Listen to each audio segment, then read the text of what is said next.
The year bled slowly into another winter of grief. The land, once fertile and green, lay wasted under smoke and iron. Fields where children had once run barefoot were carved into trenches, and orchards that once bore fruit now stood stripped, blackened by fire. The war between North and South had ground on for so long that even the seasons seemed wearied by it. In the heart of the northern front, behind barricades of sandbags and timber, stood the Heron estate. Its marble halls and painted ceilings had been converted into headquarters, its gardens torn up to make space for tents, its windows shuttered against the thunder of cannons. General Alistair Heron ruled this place as he did his men, with iron in his voice and ice in his eyes. His daughter, Eleanor, lived in the same house yet belonged to none of it. She moved like a shadow through its corridors, dutiful where she was expected to be, unseen when she could manage it. She tended the wounded who were laid out on the ballroom floor, wrote out orders in her father's sharp dictation, and prayed, though without much hope, beside the beds of dying soldiers. In her girlhood she had dreamed of festivals, music, and love. Now her nights were haunted by the rattle of musket fire and the low moans of broken men. It was on one such morning, when the fog lay thick over the fields and the campfires guttered in the damp, that she first found the letter. It lay beneath the gatepost at the edge of the estate grounds, folded with precision, sealed not with a crest but a crude wax smudge. At first, Eleanor assumed it another message intended for her father. But when she opened it, the ink seemed to breathe with an intent entirely its own. To the daughter of General Heron, it read, "You do not know me, yet I have seen you. Across the divide, in the moments when battle lulls and the smoke clears, I have caught sight of your figure moving among the tents. Strange, is it not, that beauty should endure even here, where death makes its home?" Eleanor's breath faltered. The handwriting was elegant, the tone bold, too bold. It did not come from a soldier in her father's camp, nor from any messenger she knew. The words belonged to an enemy. They belonged to someone who had no right to write of her, much less to her, and yet she read on. The writer spoke of her quiet presence, of how she walked with grace even amid ruin. He wrote not of strategies or battle lines, but of her, and the letter closed with a line that made her fingers tighten against the page. "Though I stand among your father's enemies, I write to you with no weapon but my heart." Her instincts screamed to destroy it. If her father discovered it, the man who had written such words would be hunted, hanged. To harbor it was treason, but her hands betrayed her. Instead of burning it, she slipped it beneath the loose board of her writing desk, burying it as though hiding it might bury her own trembling curiosity. Days passed. The guns roared in the distance. Soldiers came and went with their hollow eyes, their bloodied hands. Eleanor stitched wounds and scrubbed linens, her mind circling back always to that folded sheet of paper under her desk. She told herself it was nothing. She told herself she had forgotten. Yet every morning when she crossed the courtyard, her eyes flicked, unbidden, toward the gate.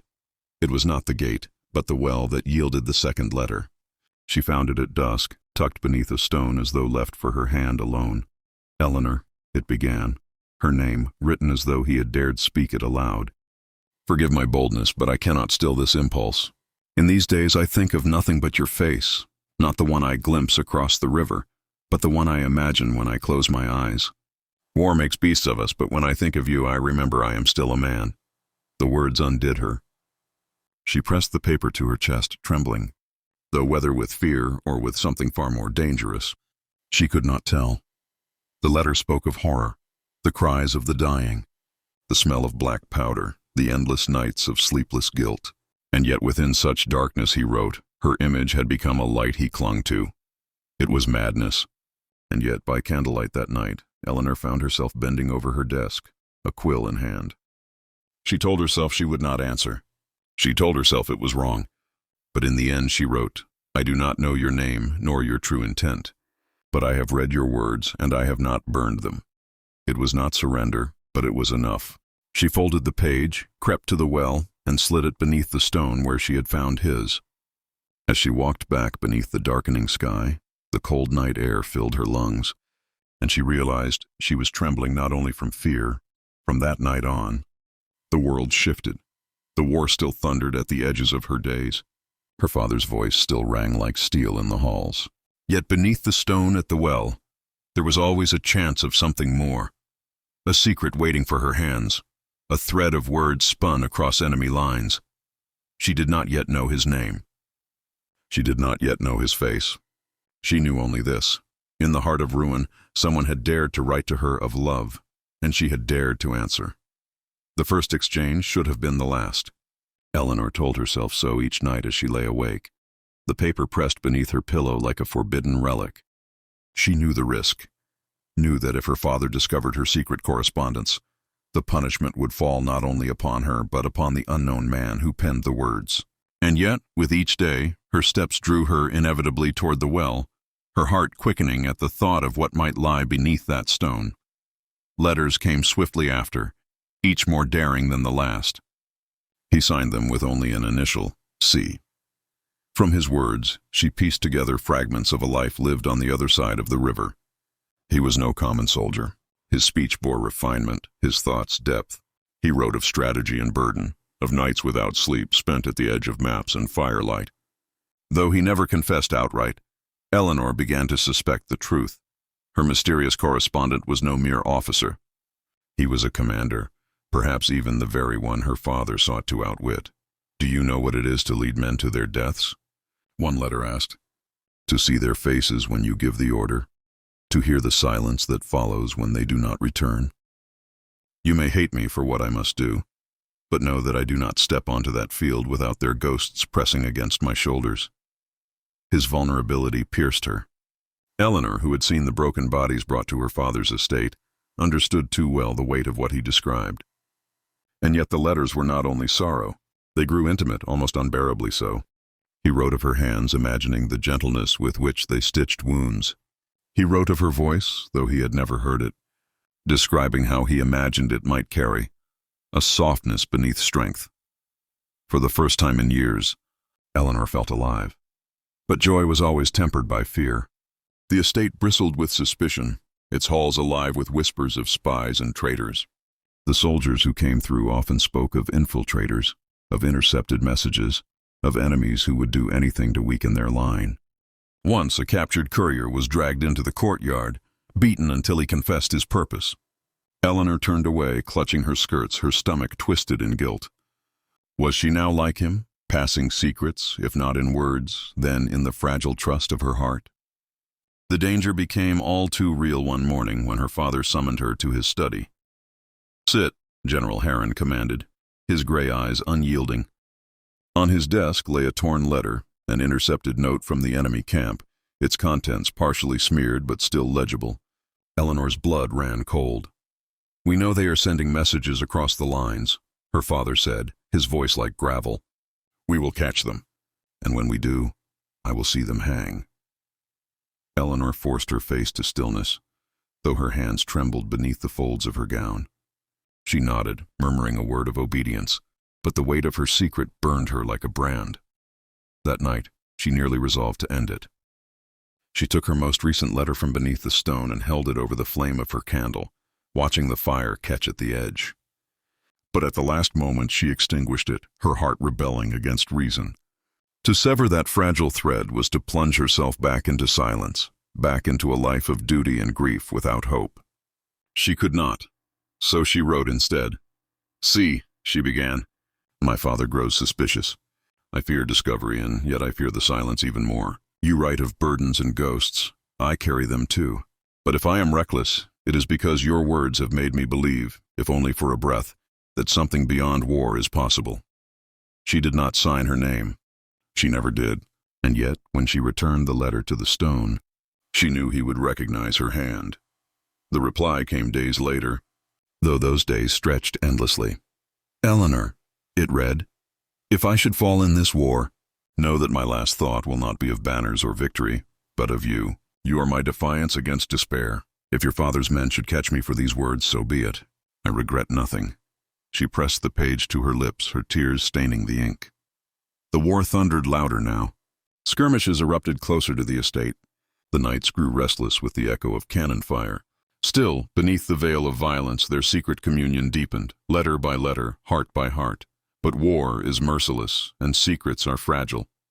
And one bitter evening, When smoke lay heavy across the valley and the wounded poured in without end, Eleanor found not a letter beneath the stone, but a token, a silver insignia, marked with a crest she recognized instantly.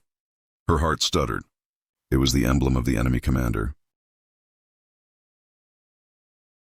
Her mysterious sea had a name, and it was the very name her father cursed at every council table, the name of the man he had sworn to destroy.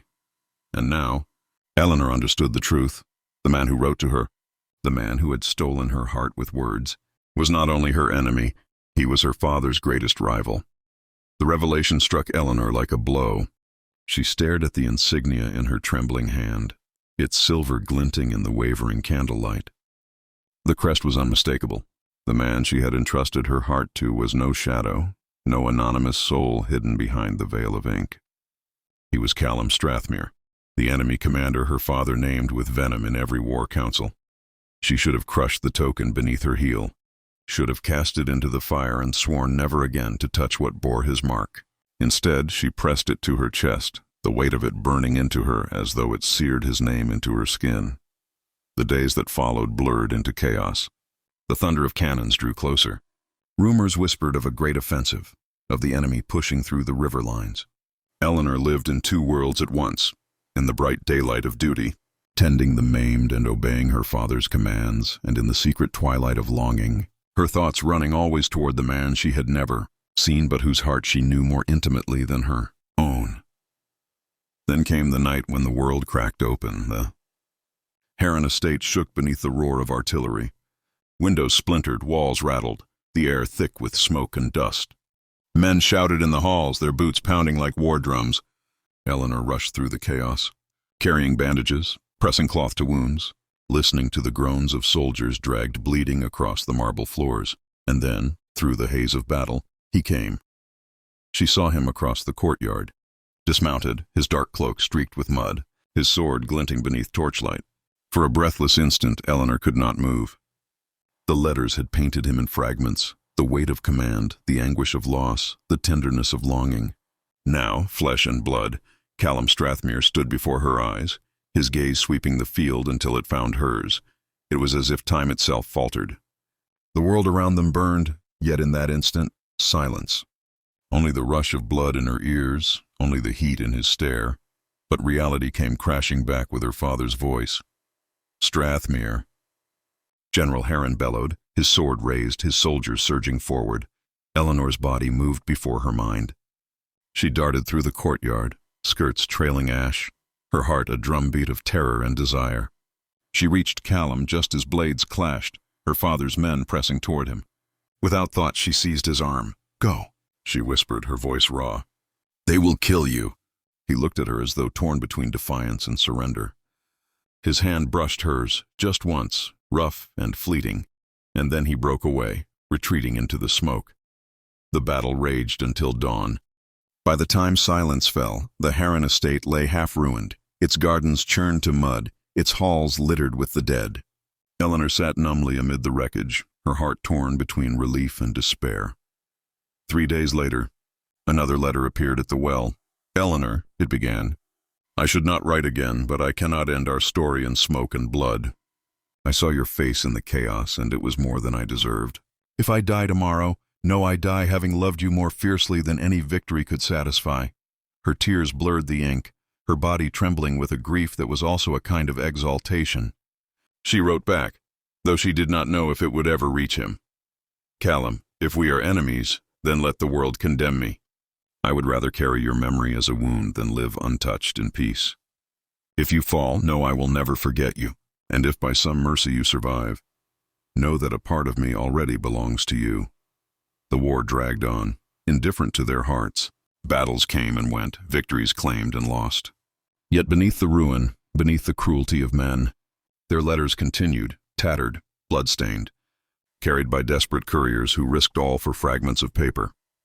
In time, history would forget their words.